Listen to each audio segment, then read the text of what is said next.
Alors pourquoi il faut restaurer Notre-Dame? C'est parce que Notre-Dame est en péril.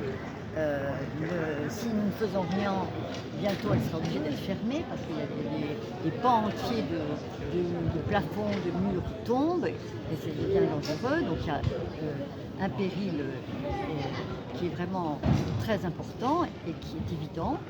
Et puis, il y a aussi une question de sauvegarde des peintures qui datent du XIe pour la plupart, du XIXe pour certaines autres, et qui sont aussi dans un état très fragile.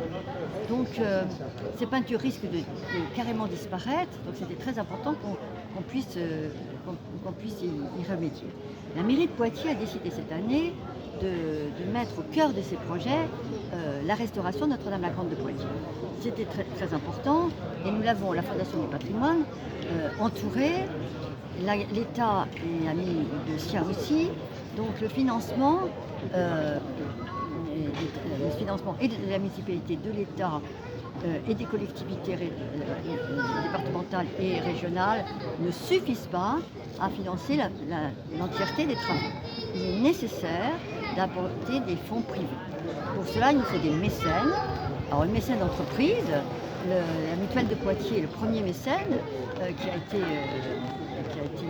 recruté, si je puis dire, qui s'est proposé, et qui est un mécène important et qui ne ménage pas sa peine pour essayer de convaincre ses pairs.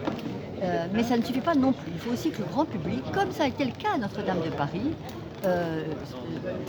considère que Notre-Dame de Poitiers est un joyau essentiel à la vie. C'est vraiment le site le plus visité et j'ai l'habitude de dire qu'au XIe siècle, au XIIe siècle, ce sont les Poitevins qui ont construit ça, avec leurs sous. Il n'y avait pas de fondation de patrimoine, il n'y avait pas de drac, il n'y avait rien de tout ça. Et ils l'ont fait avec leurs mains, parce que beaucoup y ont contribué physiquement, mais aussi leurs sous.